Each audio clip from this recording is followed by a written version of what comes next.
चलिए आज आपको ले चलते हैं गाजियाबाद की उन पुरानी लेकिन जिंदा दिल गलियों में। यहीं से एक ऐसी कहानी निकलती है जो समय के साथ फीकी नहीं पड़ती बल्कि और भी गहरी होती जाती है। ये कहानी है धैर्य और जल्दबाजी के बीच की उस पतली सी लकीर की, जिसे पार करने की कीमत कभी कभी बहुत भारी पड़ जाती है। कहानी की शुरुआत होती है दादाजी के बस इन चंद शब्दों से। जरा गौर कीजिएगा, जल्दबाजी जहर है। ये सिर्फ एक सलाह नहीं है, ये वो सच है जो जिंदगी की भट्टी में तप कर निकला है। और यही यही वो धुरी है जिस पर हमारी पूरी कहानी घूमने वाली है। तो फिर मिलते हैं कहानी के दो अहम किरदारों से। एक तरफ है पंडित हरिप्रसाद शर्मा, जिन्हें हम सब दादाजी कहेंगे, जिनकी झुर्रियों में जिंदगी के तजुर्बे की कहानियां छिपी हैं। और दूसरी तरफ है उनका पोता राहुल, एक नौजवान जिसके खून में एम्बिशन और थोड़ी सी बेचैनी दौड़ रही है। घर का माहौल कुछ ऐसा था कि हर शाम चाय की चुस्कियों के साथ दादाजी की सीखों का दौर चलता था। वो अक्सर कहते, बेटा, कोई भी फैसला लेने से पहले ना जमीन को ठीक वैसे ही परखो जैसे एक किसान बीज बोने से पहले परखता है। वो जमीन तैयार करता है, पानी देता है और फिर सही वक्त का इंतजार करता है। पर राहुल के लिए ये सब पुरानी बातें थीं। और बस यहीं पर दो पीढ़ियों की सोच आमने सामने आ जाती है। एक तरफ अनुभव का ठहराव था तो दूसरी तरफ रफ्तार की बेचैनी। राहुल को लगता था, अरे दादाजी का जमाना चला गया, आज की दुनिया तो ऐप्स और शॉर्टकट पर चलती है। अब सवाल ये था कि क्या राहुल की ये तेज रफ्तार दुनिया दादाजी के धीमे और सधे हुए ज्ञान को हरा पाएगी। अब कहानी एक नई दुनिया में कदम रखती है, राहुल की दुनिया। फ्यूचर टेक कंपनी का वो चमचमाता ऑफिस, कामयाबी की चकाचौंध और हवा में तैरती वो बातें कि कैसे रातों रात अमीर बना जा सकता है। एक ऐसा माहौल था जहां सपने बहुत बड़े थे और दबाव उससे भी कहीं ज्यादा। राहुल के बॉस के ये शब्द किसी जादू की तरह थे, मानो कोई कह रहा हो कि हवा से दौलत बन सकती है। ये एक ऐसा नशा था जो राहुल के सिर चढ़कर बोल रहा था। लाखों का सपना अब उसकी आंखों में इस कदर तैर रहा था कि उसे और कुछ दिखाई ही नहीं दे रहा था। और जानते हैं उस सपने की कीमत क्या थी? 8 लाख रुपए। उसकी पूरी जिंदगी की जमा पूंजी। एक एक रुपया जोड़कर जो भविष्य उसने खड़ा किया था, उसे एक ही झटके में दांव पर लगा दिया गया। दादाजी ने बहुत समझाया, बेटा रुक जा, अरे कंपनी की नींव तो देख ले कैसी है। लेकिन राहुल के कानों में तो बस लाखों की गूंज थी। दिल के किसी कोने से एक छोटी सी आवाज उसे रोक रही थी, पर वो दब कर रह गई। उसकी रातें अब नींद में नहीं बल्कि पैसों के सपनों में गुजर रही थी।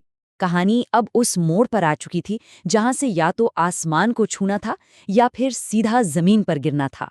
और फिर एक ही झटके में सब कुछ बदल गया। पहली दिन स्टॉक ने ऐसी छलांग लगाई कि राहुल तो जैसे हवा में उड़ने लगा। उसकी मुस्कान से पूरा कमरा रोशन हो गया था। उसे लगा बस उसने दादाजी को गलत और खुद को सही साबित कर दिया है। जश्न शुरू हो चुका था।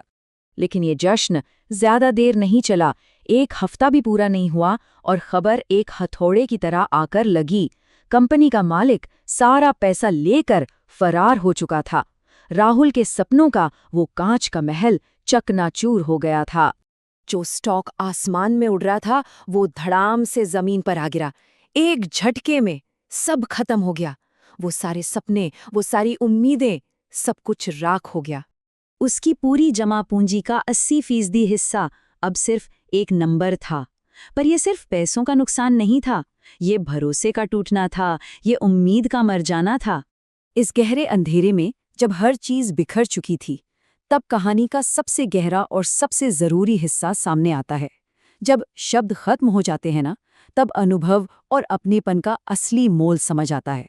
दादाजी ने एक शब्द नहीं कहा, कोई गुस्सा नहीं, कोई ताना नहीं, बस खामोशी से अपनी वो सालों पुरानी गुल्लक तोड़ी, अपने पुराने दोस्तों के आगे मदद के लिए हाथ फैलाए और राहुल का सारा कर्ज चुपचाप उतार दिया।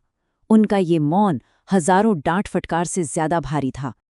और जब राहुल की हिम्मत पूरी तरह जवाब दी गई, तब दादाजी उसके पास आकर बैठे और बोले, बेटा, आज जो तूने खोया है ना, वो मैंने 70 साल पहले खोया था।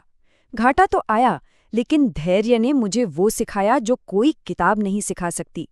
एक बात हमेशा याद रखना, अनुभव का कोई शॉर्टकट नहीं होता। दादाजी के ये शब्द खोखले नहीं थे, ये उनकी 70 साल की जिंदगी का पूरा निचोड़ था। 50 के दशक में खाया हुआ पहला घाटा, 70 के दशक में सीखा गया सबक, 90 के दशक में मिली बाजार की समझ, और आज वो उसी अनुभव की मशाल अपने पोते के हाथ में दे रहे थे। एक तूफान अब गुजर चुका था और वक्त था उस बिखरे हुए घर को फिर से समेटने का और उस सबक को अपनी जिंदगी में उतारने का जो एक बहुत बड़ी कीमत चुकाकर मिला था। वक्त बीता और राहुल सच में बदल गया। घर में शाम की चाय का दौर फिर से शुरू हुआ, लेकिन इस बार चाय की मिठास में हंसी, अपनापन और एक गहरी समझ खुल चुकी थी। अब राहुल कोई भी फैसला लेने से पहले अपने दादाजी की आंखों में जरूर देखता था।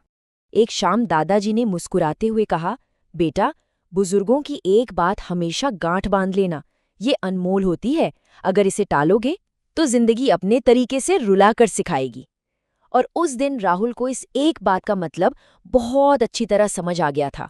तो ये कहानी हमें एक सवाल के साथ छोड़ जाती है। आज की इस भागती दौड़ती दुनिया में, जहां हर चीज हमें तुरंत चाहिए, क्या धैर्य के लिए सच में कोई जगह बची है? जरा रुक कर सोचिएगा जरूर।